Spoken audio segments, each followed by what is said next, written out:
Good day, mates. So, second Super Tuesday is tomorrow. I have the map the way it is right now already filled in. A little bit of a few updates. For example, Texas, I've just added everything to Trump, even though there are some congressional districts that apparently have 0 votes. Weird. The 3 RNC delegates for Virginia have been added, and the ones in Vermont have been added. Now, funny thing about Vermont is if you count everything from the Secretary of State, which means includes write-in votes and it includes blank votes, Nikki Haley doesn't get 50%, and as a result, it's a 9-8 split in delegates. Um, if you don't count those blank votes, then she gets everything. So we'll just have to see down the line what the Vermont Secretary of State is going to do. Everything else is allocated. That's all you need to know. So tomorrow we have 4 states running. We have Georgia, Hawaii, Mississippi, and Washington. So let's go east to west. Georgia, winner take most primary with modified voter eligibility, which simply means semi-closed, so independents can vote in the Republican primary. So, those that are on the ballot, there are 11. You have Binkley, who dropped out and endorsed Trump. Burgum dropped out and endorsed Trump. You have Christie, DeSantis, who dropped out and endorsed Trump. Christie dropped out, by the way, too. Haley, she's also dropped out. Hutchinson dropped out and endorsed Haley. Perry Johnson dropped out and endorsed Trump. Ramaswamy is on there. Tim Scott, David Stuckenberg, and Donald Trump. So basically, you have 2 active campaigns, and everyone else has dropped out and either endorsed someone or they haven't. So, what does it mean for us here in this particular scenario? There are 14 congressional districts. Each of them have 3 votes. Simple, right? So, if a candidate gets a majority, he gets all 3 delegates. If no candidate receives a majority, then the one who wins the plurality, can't speak, receives 2 delegates, and then the runner-up gets the 3rd delegate. Simply put, there are maybe 5 congressional districts where Trump is going to do a little bit more difficult, which would be the Atlanta area and then Bishop's district. Doesn't matter that Haley is no longer campaigning. I don't think so. I think Trump is going to get all delegates. There may be 2 districts or 3 in which Trump doesn't get a plurality, and thus Haley would get 2 delegates for those districts. So there would be at the most 6 delegates for Nikki Haley, probably going to be 0 for her. Now the remaining 17 are for the statewide vote, and they are allocated proportionally with a 20% threshold. See? Yeah, that's everything. There is not a winner-take-all provision for this. Okay, so those are 14 delegates. So let's say, because it's an open situation, we have a third of the vote for Haley.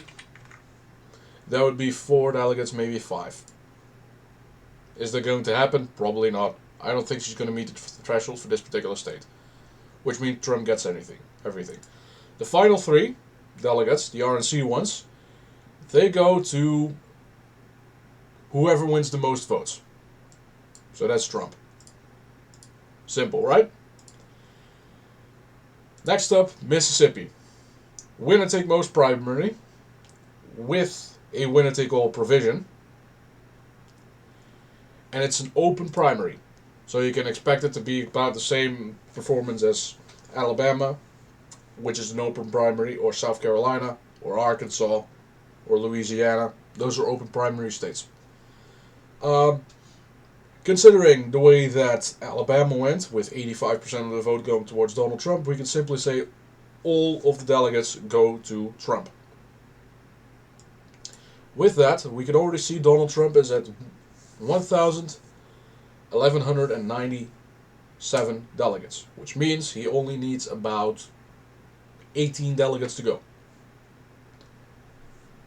Even if we assume that Trump gets nothing from Washington and nothing from Hawaii, Guam and the Mariana Islands, which will be voting on the 15th and the 16th, which would be Friday and Saturday.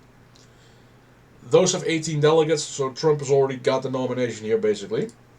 I just wanted to make sure that, mathematically speaking, it is tomorrow where he gets the nomination, represented by this line right here in the center, which is why I removed Ramaswamy and DeSantis from the field.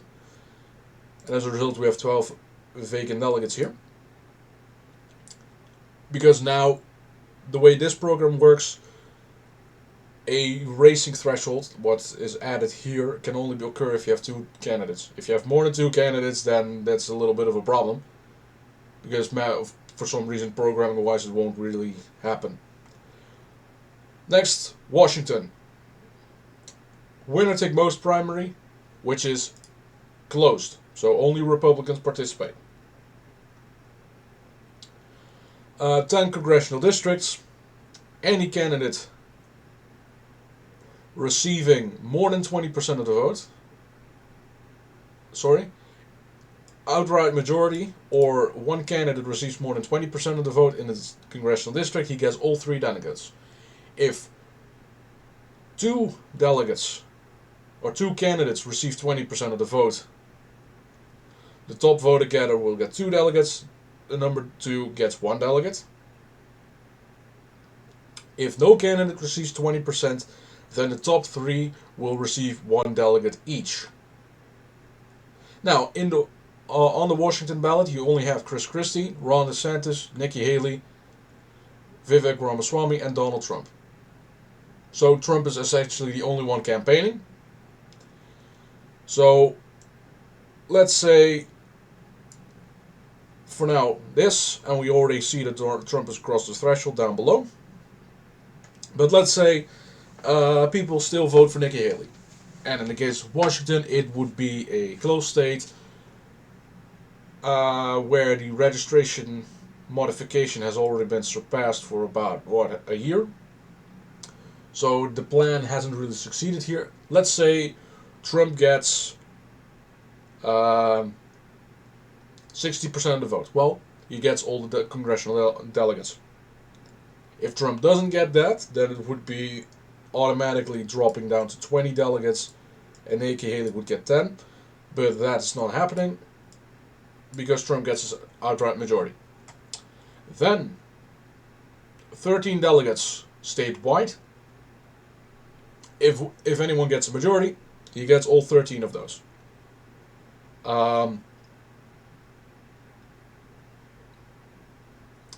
If you don't get a majority, then it's proportional with a 20% threshold. And then rounding errors are taken into account. So, Trump gets an outright majority, so that's 43 delegates. And now the funniest one, in my opinion, for this entire video, State of Hawaii. This works a little differently than everything else, because it goes from top to bottom, essentially. It's a closed caucus with proportional representation, and simply stating the following. Let's see, start the allocation. First, start with the highest vote getter, and the allocation percentage. Round the percentage up to the next whole number, and then multiply it by the delegates in that jurisdiction, and round that up as well. So let's say Donald Trump gets 65% of the vote in Hawaii. So statewide, you would get 10 delegates. And because I've already rounded it to 65, it would be 6.5 or 65 multiplied by 10%, so that would be 6.5, rounded up to 7 delegates. Easy, right? Let's say Nikki Haley gets second with 22% of the vote.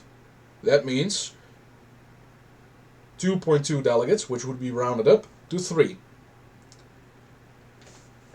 That's how the process goes. Now, because this is a closed caucus, I'm just going to assume this is going to perform exactly the same way as any other caucus, which would be Trump getting about 85% of the vote.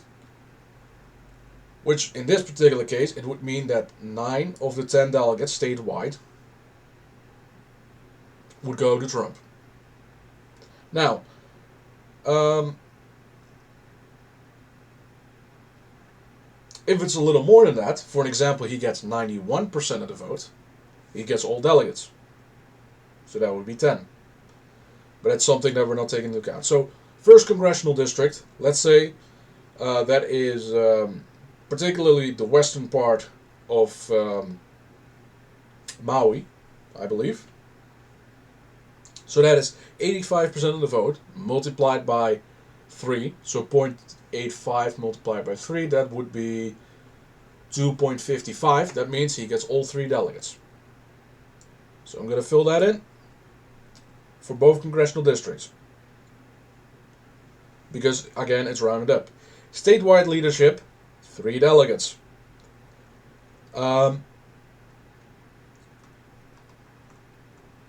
Same position, so he gets all 3 of those. Now, the question in case of Hawaii would be, does Trump get 18 out of 19 delegates, or does he get 19 out of 19? Now, with Nikki Haley no longer performing anything, I don't think she's not going to get that 1 delegate either. The only one that is running in Hawaii, besides Trump, is David Stuckenberg, and I have no idea who this guy is. And it doesn't really matter, because Trump now, even without that 1 delegate, he is the 1,258, which is 43 above the threshold. Now that's going to be nice, and let's say just like in 2016, he gets all delegates. So I wanted to pull up the 2016 results as well, just to know what it looked like at that particular time. Closed caucus, proportional allocation, so it's the same thing. Donald Trump got 43% of the vote, statewide. Ted Cruz got 32%, and then Rubio got 13%. That means, congressional district-wise, Donald Trump got 2 delegates from both congressional districts, and then 5 statewide. Cruz got 4 statewide, and Rubio got 1 statewide delegate, and then Trump got the same for the RNC. So there was 11 delegates for Trump, 7 for Cruz, 1 for Rubio. Now it's going to be a little more in Trump's column, simply put. So that is essentially all to mention for Super Tuesday tomorrow, or second Super Tuesday is what we should call it. Next week would be Arizona, Florida, so even if Trump didn't have the nomination right now, the ones next week are going to be winner-take-all, mostly. Florida is a winner-take-all state. Arizona is a winner-take-all state. I believe Kentucky is. I believe Ohio is. I believe Illinois is. So, essentially, Trump would have the nomination there if he didn't have it tomorrow. There's nothing more to say, and we should be rolling into general election mode come,